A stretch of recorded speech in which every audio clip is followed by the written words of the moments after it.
지금부터 수업을 시작을 하겠습니다.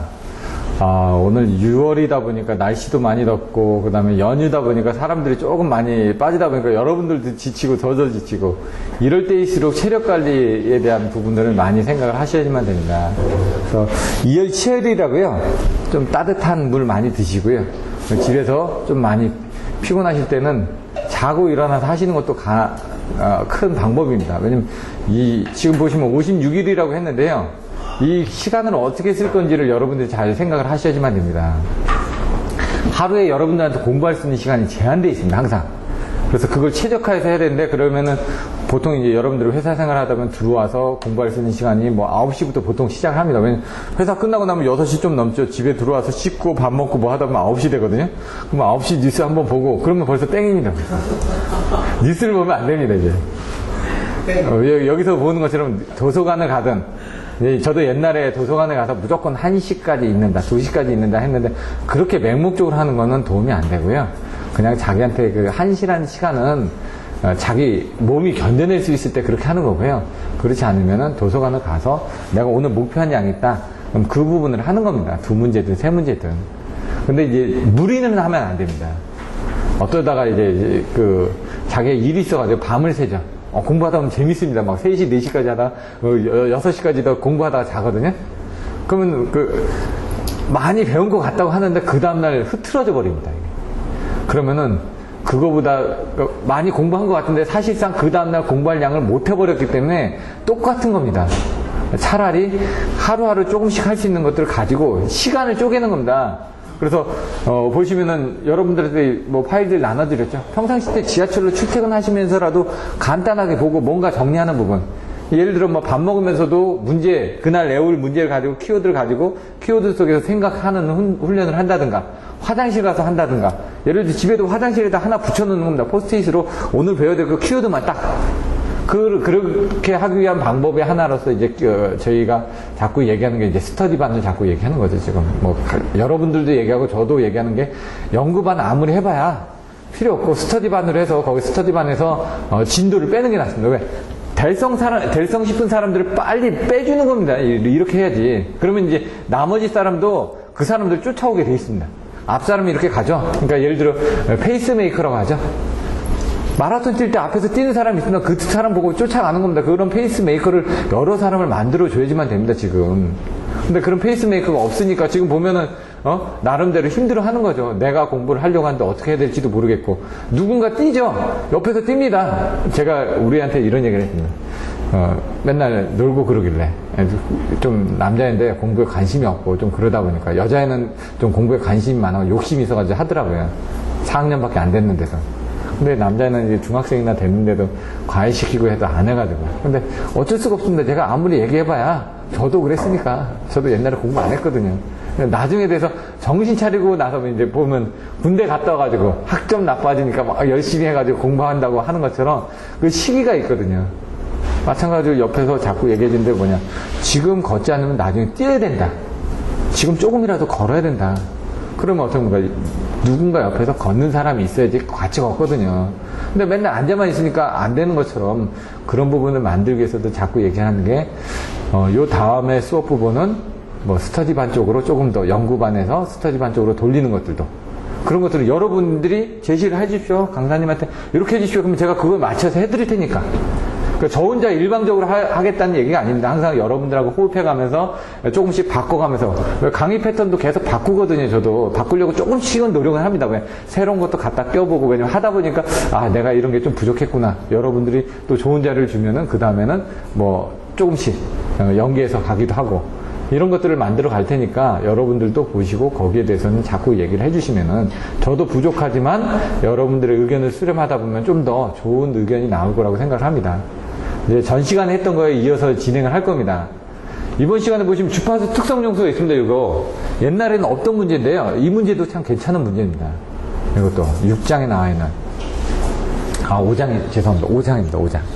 6장에, 그래서 저희가 뭐 1장이니 5장이니 뭐 이런 것들 다 외우는 것도, 그 장에 뭐가 있지? 한 번 더 생각하자 이거죠. 5장이 뭐가 중요합니까? 4장이 뭐가 중요하다.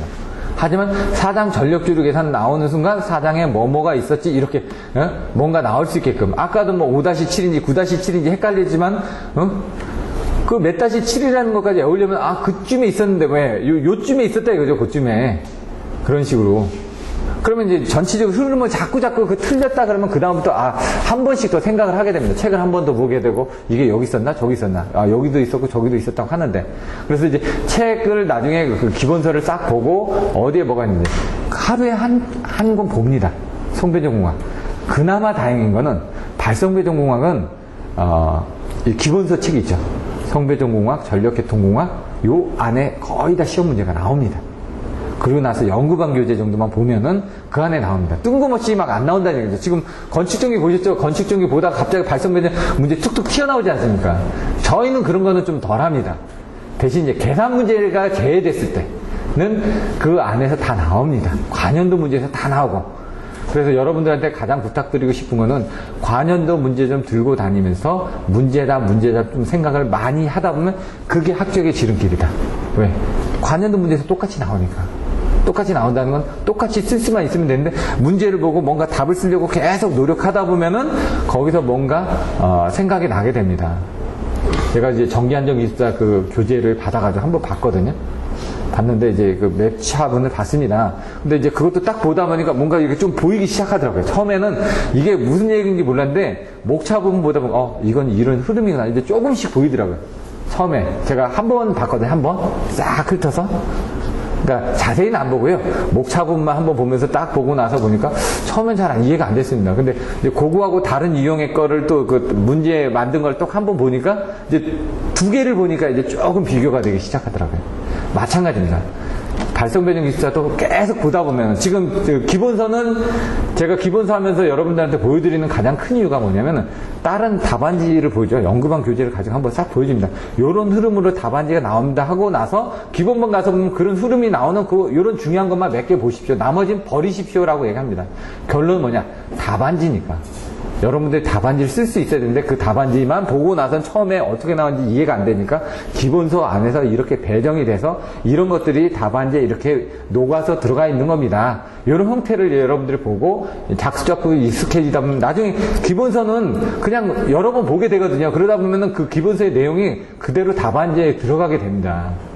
물론 이제 그 답안지가 기본서에 없는 답안지들도 있는데 제가 거기서 있는 것들 몇 개 키워드들 이런 거 몇 개 갖다 쓰고 이런 거 몇 개 갖다 쓰고 이런 거 갖다 썼습니다 하면은 그 흐름만 생각하셔도 좀 진도는 나간다는 얘기죠. 그런 것들을 자꾸 만들어내야지만 됩니다. 지금 보시는 여기는 없습니다. 주파수 특성정수의 키워드가. 자 보시면 부하응답별 모델별 특징. 여기 보시는 게 부하의 표현입니다. 부하의 표현 나오면 뭐라고? 집만 나오라고. 집. ZIP 아까 설명드린 2, 1, 0 해가지고 그림 그리고 하는 겁니다. 그냥 그 내용을 저도 조금 전에 설명했다고 했는데 생각이 안 납니다. 비몽사몽간에 설명을 해가지고 피곤하다 보니까. 예? 이제 주파수 특성정수인데 주파수 특성정수가 없으니까 먼저 보자 이거죠. 이게 새로 추가된 문제죠. 요건 계산 문제로 좀 나옵니다. 계산 문제로 25점짜리 나왔었습니다. 중요한 거라니요. 자, 보시면은, 아까 K라는 게 특성정수입니다. 근데 뭐라고? PF 컨트롤하고 아까 제가 똑같다고 그랬죠. 주파수 특성정수 생각하면 PF 컨트롤 생각하시라고요. 근데 사실은 여기다 이제 K를 해놓고 마이너스 성분을 봐주는 게 낫습니다. 원래는. 왜 그러냐면 얘가 기울기가 이렇게 돼 있거든요. 뭔가 증가할 때는 P가 증가하면 어떻게 합니까? 주파수가 떨어지죠? 그런 개념 때문에 마이너스를 넣은 겁니다. 그런 개념 때문에. 근데 이제 거꾸로 이제 요겁니다. 헤르츠 동안에 몇 메가와트가 증가되느냐. 그러니까 메가와트가 위에 있고 헤르츠가 있었다는 얘기죠. 이제 이걸 또 P는 마이너스 KF, 델타 F 이런 식으로 해가지고 되어 있습니다. P를 놔두고 델타 F가 이쪽으로 넘어가면은 이제 이 P가 변화하려면은 이 특성정수 몇 프로에서 F가 변화하면서 된다. 이런 얘기입니다. 그래서 개통 특성 계수, 속도 조정률, 여기 속도 조정률입니다. 이렇게 뭐 어렵게 써져 있는데 아까 보시면 속도 변동률, 속도 조정률 뭐 이렇게 나온다고 그랬죠. 변동률이라는 기간이 들어가는 거, 조정이라는 건 아까처럼 이렇게 그 기울기에서 나타나는 부분을 얘기를 한다고 한 겁니다. 지금 똑같은 겁니다. 개통 특성 정수고요. 속도 조정률. 이것도 나중에 이제 배우게 되는데요. 요거는 이제 전력계통공학에서 다시 한번 자세히 배우시게 될 겁니다. 근데 여기서 100pn 해가지고 나와 있습니다. 개통용량분의 K. 퍼센트 K는 그거고요. 델타 FPN 해가지고 이게 바로 속도 조정률이 되는 겁니다. 속도 조정률. 그래서 나중에 속도 조정률이 몇 프로인데 지금 여기서 얼마나 주파수 특성이 변화가 됐냐. 이런 식으로 이제 물어보는 게 나옵니다. 근데 요거는 이런 수식으로만 봐서는 잘 이해가 안 되고요. 여러분 계산 문제를 직접 한번 풀어보시면은 이건 쉽게 와닿아집니다. 계산 문제가 쉽게 되어 있는 것들이 몇 개 유형이 있거든요. 그 계산 문제만 풀어보십시오. 그래서 여러분들이 항상 하는 얘기가 기본서를 이해를 하려면 기본서에 있는 예제를 풀으시면 됩니다. 왜? 기본서에 있는 예제들은 안에 있는 내용을 다 반영해가지고 계산을 한 거기 때문에 그 계산을 하기 위해서는 기본서에 있는 이론이 거기에 다 들어가 있거든요.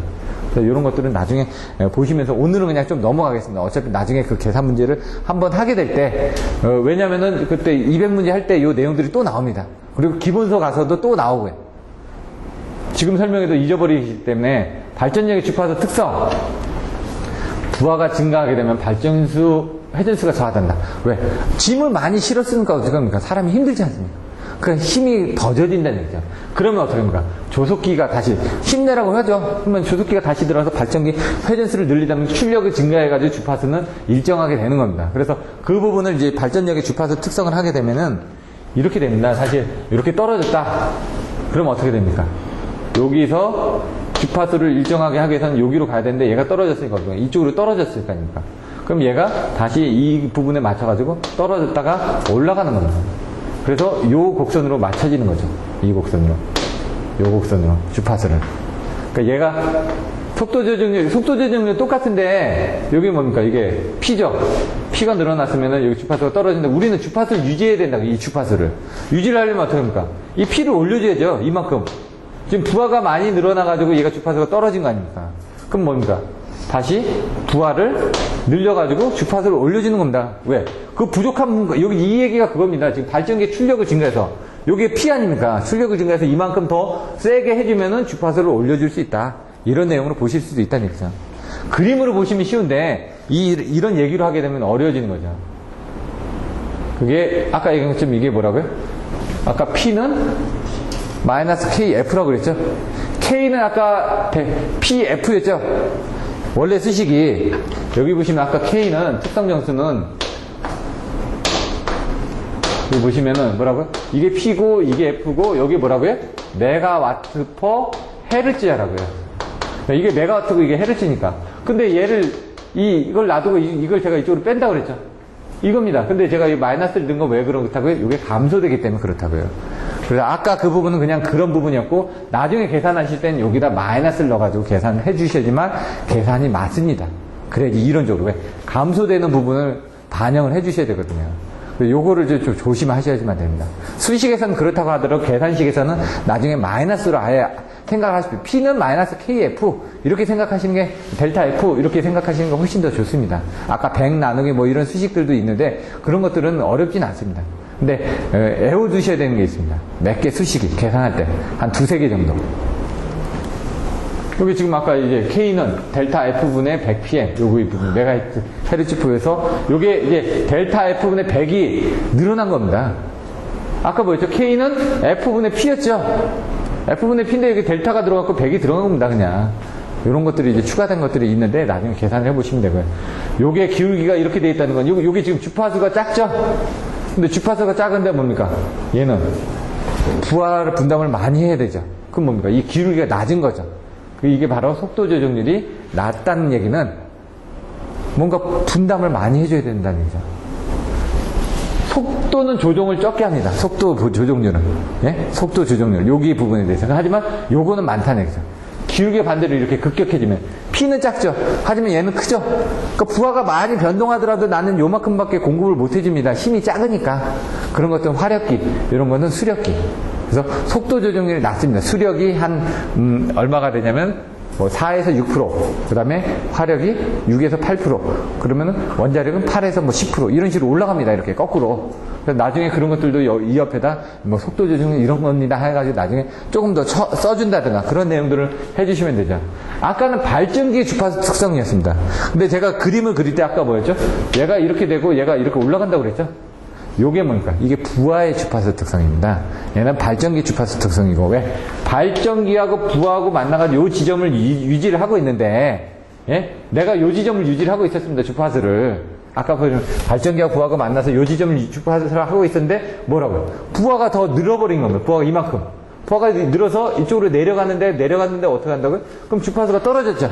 근데 우린 주파수를 유지를 해야 된다면서요. 그럼 어떻게 합니까? 이 부분을 출력을 올려가지고, 출력을 이렇게 올려서, 요 곡선으로 맞춰가지고, 요 지점에 출력을 올려서 주파수를 올려주는 방법이 생긴다. 왜?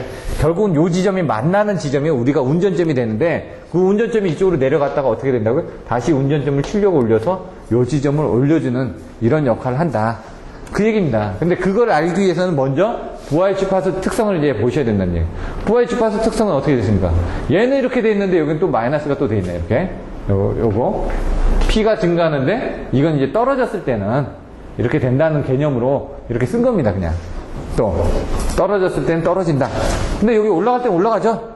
왜 떨어지는 것만 생각하냐. 아까 거 같은 분명히 떨어지지만 주파수가 저하되면 전동기도 회전수도 감사합니다. 주파수가 상승되면 소비 전력이 증가한다. 이런 부분밖에 없죠. 그러니까 같이 증가하고 같이 떨어집니다. 이거는. 근데 아까 헷갈리는 부분이 아까 발전기 주파수 특성만 조심하시면 됩니다. 전체적으로 보시면 K 특성 정수가 두 개라고요. 저쪽에 KP 특성 정수, KL 특성 정수 두 개가 있습니다. 그래서 그걸 아까 제가 뭐 정특성, 동특성이라고 얘기했죠. 그 부분이 이제 같이 합쳐지는 겁니다. 그래서 나중에 전력계통의 주파수 특성을 하게 되면 이제 여기 보시는 거 KG하고 KL, KP라고 얘기했던 KG하고 KL이 다 합쳐지면서 나온다는 얘기죠. 그래서 여기 보시면은 전력계통에서 주파수가 변동되면 발전력의 주파수 특성과 부하의 주파수 특성이 일치하는 곳에서 주파수가 정해진다. 아까 이쪽으로 떨어지는 데서 만났죠? 근데 뭐라고요? 올라가서 다시 여기서 만났죠? 만나는 지점에서 주파수가 정해지는데 우리는 주파수를 유지하기 위해서 계속 움직이죠. 60Hz에서 무너지면 다 셧다운 된다고요. 동기운전을 하고 있기 때문에. 주파수가, 우리나라 주파수 유지 특성이 어떻게 된다고요? 저번에 신뢰도 품질 유지 기준에서 얼마에 되어 있죠? 주파수 특성? 범위? 60 플러스 0.2Hz입니다. 0.2Hz. 60에서 0.2Hz 미만에서만 조절하는 겁니다. 거기서 떨어지면 어떻게 된다고? 죽어버리는다. 근데 이제 떨어지더라도 그건 유지 범위고 실질적으로 떨어집니다. 떨어지는데 떨어지는 부분이 뭐 59까지 떨어졌다. 그럼 UVR로 커팅. 그 다음에 또 얼마 또 들어갔다. 뭐로 커팅. 이런 식으로 자꾸 커팅을 해 나가서 그 부하를 짜게해서 빨리빨리 올려주는 겁니다. 주파수를 올려주기 위해서. 요거는 아까처럼 그렇게 만나진다고 얘기를 했고요. 그러면 이제 그림이 두 개가 되는 겁니다. 이제 그림이. 이렇게 두 개가. 1번, 2번, 3번. 이제 전체적인 흐름을 이제 제가 크게 설명드리는 겁니다. 얘가 뭐라고요? 아까 KG. 요것도 KG입니다. 요건 KL. 근데 뭐라고요? 처음에 KG하고 KL이 만나서 여기서 움직이고 있었습니다. 지금. 요걸 보시면은 조금 더 내려보면은 부하 증가에 대한 주파수 제어가 어떻게 됐느냐 보시면은 되게 어려운 것 같은데 뭐라고요? 나중에 보시면은 이렇게 마이너스 K의 메가와트/, 이게 주파수 특성 정수인데요. 주파수 특성 정수는 세 가지 단위가 있습니다. 단위가 있는데 가장 중요한 게 여기 0.1Hz로 되는 게 가장 일반적이고요. 그 다음에 헤르츠로 되는 게 있고 여기 메가와트/, 헤르츠가 되는 게 있고요. 여기는 메가와트/, 0.1Hz고 메가와트/, 헤르츠가 있고 메가와트/, 이렇게 나가는 게 있습니다. 이렇게 세 가지가. 근데 보통은 메가와트/, 0.1Hz가 가장 많이 쓰는 단위입니다. 가장 많이 씁니다. 그래서 나중에 0.1이 나눴으니까 이거 0.1을 곱해줘야 돼. 나눠줘야 돼. 헷갈려지기 또 시작합니다. 여러분들이 또 거기서. 그러니까 메가와트/, 헤르츠를 쓰면 되는데 메가와트/, 0.1Hz로 단위가 주어지다 보니까 어떤 거는 메가와트/, 헤르츠고 그러면 이 두 개를 합쳐질 때 그걸 잘못 계산해가지고 틀리는 경우도 생기더라 이거죠. 그런 것들은 이제 나중에 가서 한번 또 보시면 됩니다. 변환하는 문제가 있기 때문에. 자, 운전점은 뭐라고? 여기 FN하고 P1에서 운전을 하고 있습니다. 이렇게 만나서 운전을 잘 하고 있는데, 지금 부하가 늘어났습니다. 부하가 증가가 됐습니다. 부하가 증가되면서 뭐라고요? 얘 곡선이 가니까 얘는 어떻게 합니까? 부하가 증가됐으니까 이 운전점이 얘하고 만나는 지점에서 운전을 한다면서요. 그러니까 얘에서 만나는 지점에서 운전을 하다 보니까 주파수가 떨어진 겁니다. 주파수가 떨어졌으니까 어떻게 합니까? 다시 올려줘야죠. 주파수를 하기 위해서. 그럼 부하를 이만큼 또 증가를 시키는 겁니다. 그 증가를 시킨다는 건 발전량을 이렇게 증가를 시켜서 주파수가 여기에 맞는 지점까지 발전량을 증가시켜주면 된다는 얘기죠. 근데 그렇게 하면서 얘가 주거니 받거니 하면서 어느 정도 안전점 지점을 찾아간다. 이 얘기입니다. 개념은. 요건 책에 있는 거 그대로 다 나온 겁니다, 지금. 발전 설비의 영향, 대통 주파수가 저하되거나 상승됐을 때 어떻게 되냐. 이건 보시면은 주파수가 저하되면 이제 그 힘이 딸리니까 여기 보시면 불안정, 터빈 날개. 이게 바로 이제 서브 싱크로너스 리저너스 해가지고 SSR이 뭐 저주파 진동이 되게 되면 막 흔들리면서 충격을 받아가지고 축이 비틀려 버린다고 그랬죠. 근데 그거는 아주 저주파고요. 얘 같은 것도 보시면은 날개가 어느 정도 빨리 돌아야 되는 천천히 돌면 드드드드 하죠. 그러니까 자동차 바퀴도 보시면요. 자동차 바퀴가 아주 빠를 땐 괜찮은데 좀 천천히 돌 때는 얘가 앞으로 가고 있는데 얘는 반대처럼 도는 것처럼 보입니다. 이렇게 바퀴는 우리들이 보는 것처럼 틀립니다. 요거는 아까처럼 터빈 날개도 보시면 고압 터빈, 중압 터빈, 저압 터빈 해가지고 날개 부분이 다 틀리는데 어느 정도 속도 이상이 됐을 때 되는데 너무 속도가 약하게 되면은 이 쇳덩어리가 막 진동이 생깁니다. 예.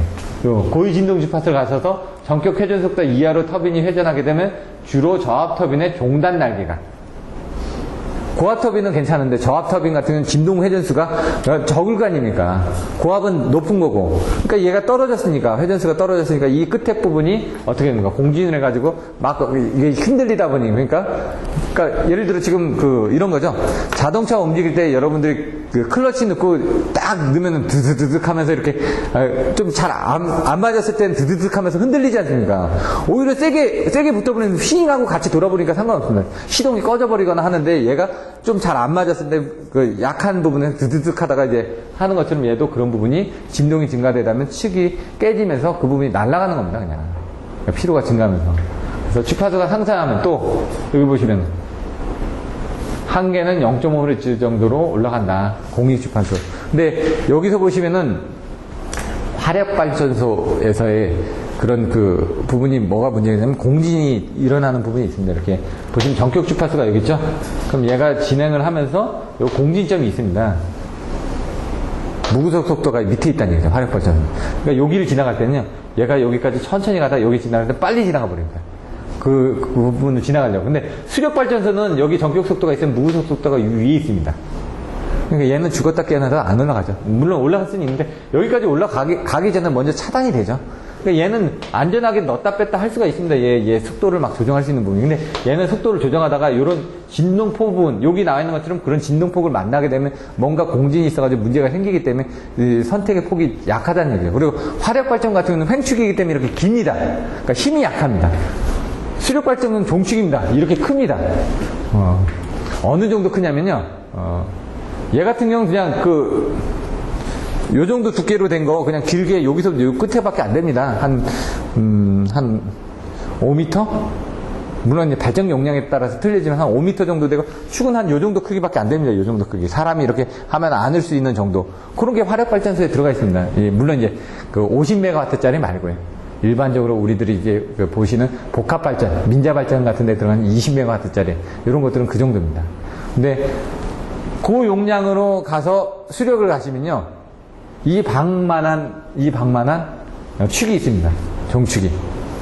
원판이 이 방만합니다. 이 방.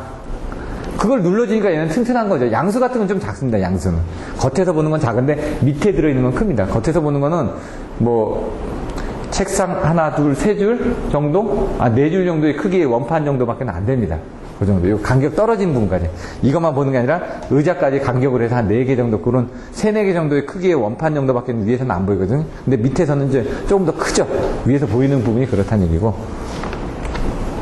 사진들 같은 경우는 나와 있습니다. 인터넷에 보시면은.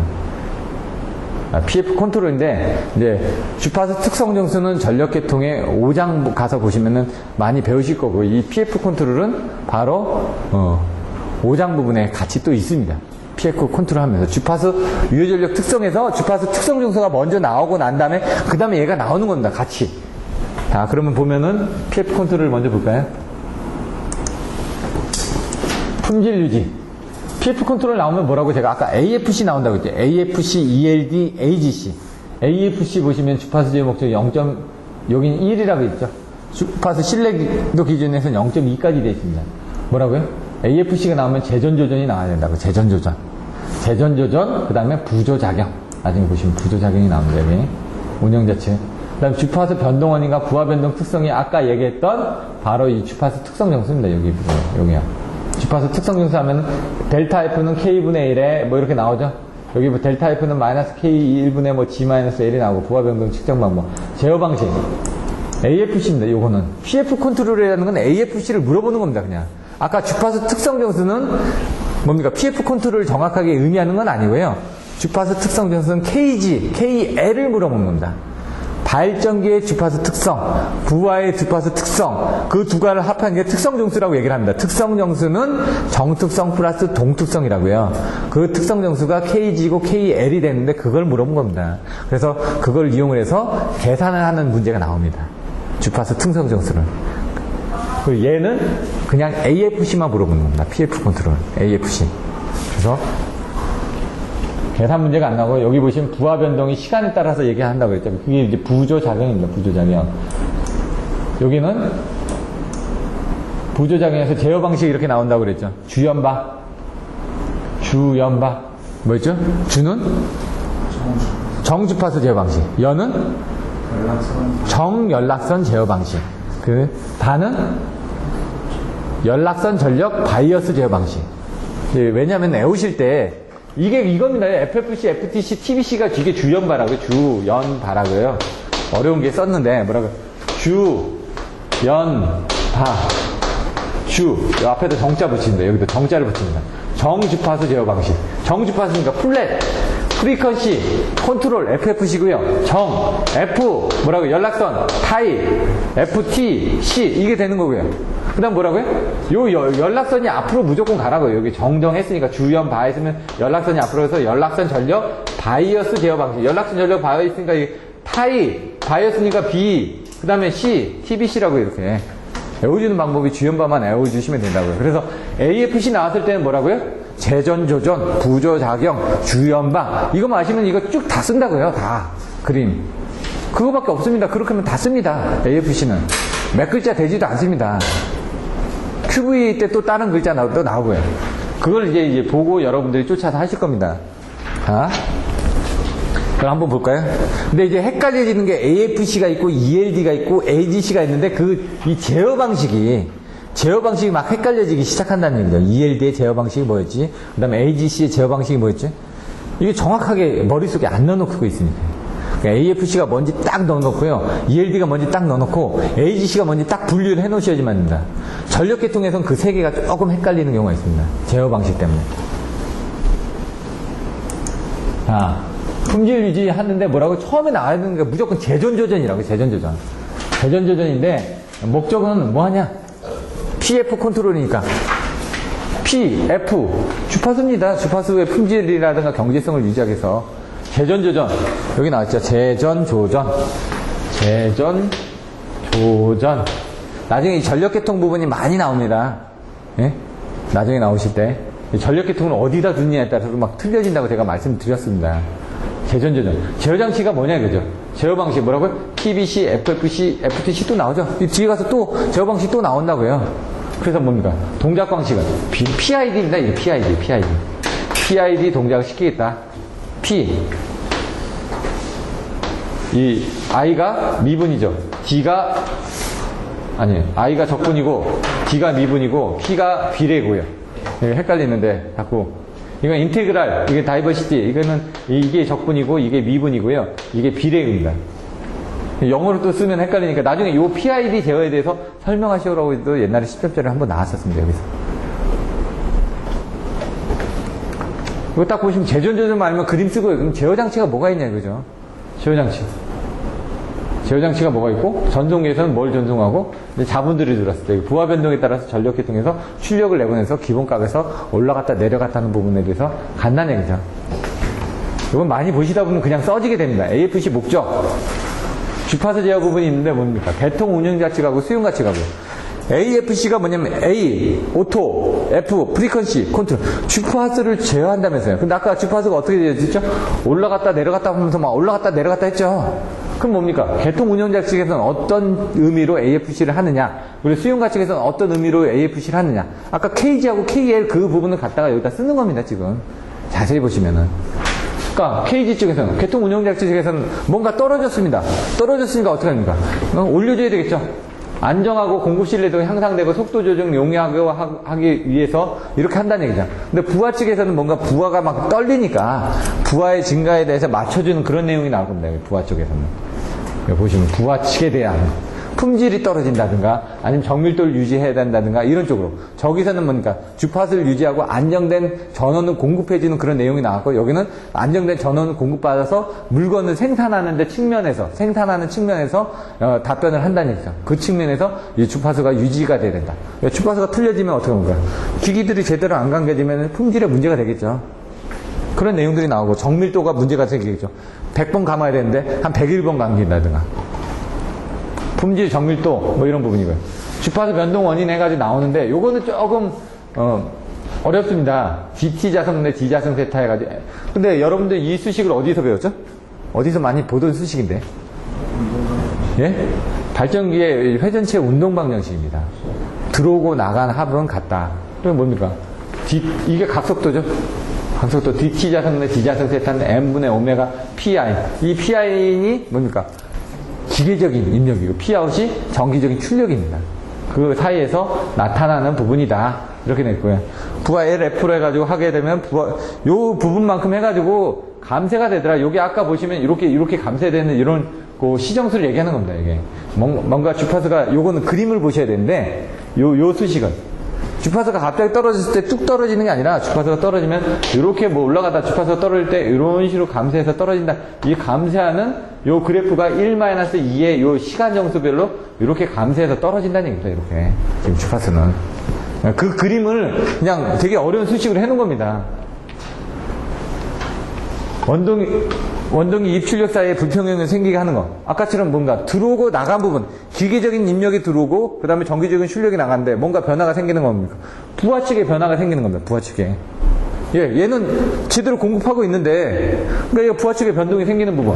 그럼 뭡니까? 아까처럼 부하 측에 수차의 흡실관, 동기화력 변동, 조속기 잔터현지, 뭐 부하 변동, 개통사고 다 거의 부하 쪽입니다. 거의 부하 쪽. 얘는 일정하게 공급을 하고 있으니까.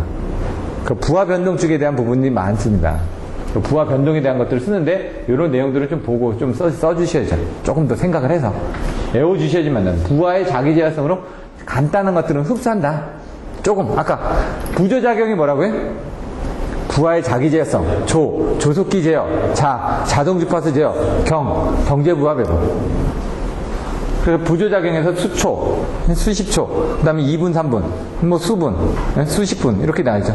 수초 정도는 아까처럼 부하가 자기 제어를 해가지고, 아까처럼 뭔가 왔다 갔다 이렇게 왔다 갔다 한다면서요. 그러면서 흡수를 하는데 그게 좀 지나면 조속기를 제어가지고 가버너를 열어가지고, 뭔가 부하가 조금 더 늘어났습니다. 그러면 가버너를 열어가지고 출력을 늘려가지고 거기에 맞춰주라고요. 발전력을 늘려서. 근데 그 부분을 AFC가 닿게 되면 그거를 이제 프리퀀시를 맞추기 위해서 아까처럼 처음에 이렇게 떨어졌다고 그랬죠? 여기 맞춰줬는데 그거를 이제 자기가 다시 주파수를 올려가지고 발전량을 늘려가지고 그 주파수를 맞추기 위해서 노력을 한다 이거죠. 근데 ELD를 가게 되면 AFC를 하는데 보다 싼 발전기를 사용하자 이거죠. 화력발전소가 아닌, 수력발전소가 아닌 원자력발전소를 이용해가지고, 왜? 단가가 싸니까 그때는 그 출력을 올려라. 왜? 30분 뒤에 이게 올라갈 것 같거든요? 그러면 이 올라갈 것 같은 것보다 미리 올려놔야 될 거 아닙니까? 항상. 왜? 전기는 생산과 소비가 동시에 이루어진다라는 내용이 나와 있습니다. 생산하고 나면 늦습니다. 소비가 먼저 이루어지는데. 그래서 생산을 먼저 해놓고 여유있게 간다는 얘기죠. 부하 변동, 매년의 수요 증가에 대해서 미리 봐가지고, 그래서 이걸 어디서 하냐? EMS에서 보고, 아까 얘기했던 부조작용 시스템을 EMS에서 보고, 이 부분은 발전기 자체에서 일어나는 겁니다. 부하의 자기제성 발전기가, 부하가 혼자서 일어나는 거고요. 부하가 커버하는 거고, 발전기가 넣어주는 겁니다. 자동주파수 제어는. 이거 좀 늘어날 것 같은데, 그러면 뭡니까? EMS에서, 발전기, 너 좀 올려. AFC. 동작해.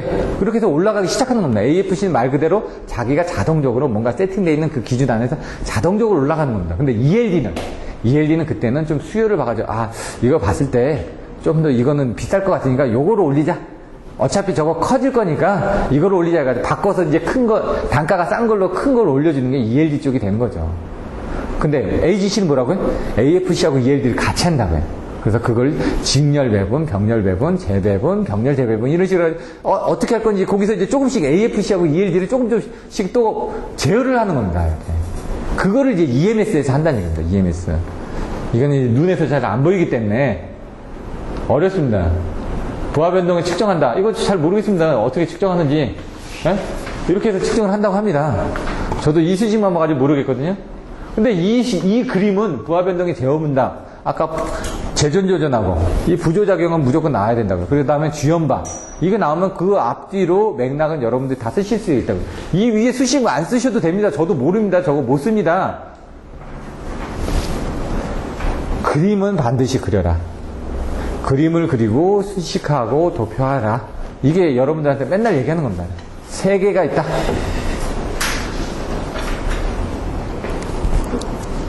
자, 부조작용. 여기까지 뭐라고요? 자동운전이라고요. 여기서부터 수동운전이죠. 이 ELD가 되면서 뭐라고요? 아까 뭐 EMS에서 뭔가 들어간다고 그랬죠? 사람이 뭘 하든 뭔가 들어간다고요. 여기까지 자동운전으로 들어갑니다. 왜? 부하의 자기운전은 그냥 자기가 스스로 왔다 갔다 하는 거고, 가버너 프리도 보시면 가버너 부분에 대해서 좀 속도 조정률 내에서 자기가 조금 더 출력이 증가되는 겁니다. AFC는 출력이 증가되다가 좀 떨어질 것 같은가, 아, 이거 자동으로 몇 프로를 세팅해 놓은 거에 맞춰서 자기가 스루틀이 힘을 치고 나가가지고 맞춰주는 거죠. 근데 그 이상이 넘어가게 되면 이 시간이, 여기 보면 10초가 여기고요. 2, 3분이 여기고, 여기 10분, 20분입니다. 요 범위를. 이렇게 조금 옆으로, 제가 보기에는 이렇게, 여기 수초, 뭐 10초, 2분, 뭐 이렇게 넘어가는 경우도 있기 때문에, 이 그림을 위해서 요거는 옆으로 좀 한 칸씩 더 옮겨주셔야지만 됩니다. 그래야지 보기가 더 좋습니다. 매칭이 되니까. 아니, 부하의 자기 운전을 2, 3분까지 안 합니다. 수초밖에 안 하거든요. 그 다음 가버너 프리 운전도 보시면 한 10초에서 한 뭐, 조금밖에 안 넘어가거든요. 2, 3분까지 가버너 프리 운전이 안 나갑니다. 10분, 20분이 넘어가는 장주기 선분. 그래서 미소주기, 단주기, 장주기라고 나눠져 있습니다. 미소주기 부분에선 이런 부분, 단주기 부분에서는 이런 부분, 장주기 부분에서는 여기 부분을 해주는 겁니다. 장주기. 먼 뒤에 시간, 1시간 뒤입니다. 1시간 뒤에 올라갈 것 같습니다. 지금 9시입니다. 10시부터 지금 부하가 증가되기 시작하겠는데? 그러면 발전량 늘려야 되겠죠? 그때는 ELD를 해가지고, 야, 저 발전기, 저거보다 이 발전기를 더 출력을 올려. 왜? 요건 단가가 비싸니까, 요 단가 좀 싼 걸로 해가지고 출력을 올려놓으면 더 여유가 있으니까. 그렇게 가자는 얘기입니다, 이거는. 수동운전으로. 10초 이하 나와있죠? 내용 보시면 됩니다. 여기 장주기, 동요성분. 장주기, 동요성분 돼 있는데, 제가 보기에는 여기는 이제 미소주기, 여기에서는 단주기, 그리고 요거는 장주기. 이런 식으로 이제 조금 말을 바꿔 쓰시는 것도 좋을 것 같습니다. 장주기, 물론 장주기로 볼 수도 있습니다. 단주기로 볼 수도 있거든요. 미소주기, 단주기, 장주기를 해가지고 좀 이렇게 구분을 해 놓는 것도 좋을 것 같습니다. 여기 부분이, 여기가 이제 장주기 부분이 되죠. 엄격하다. 제어 방식에서 주연바라면서 주연바.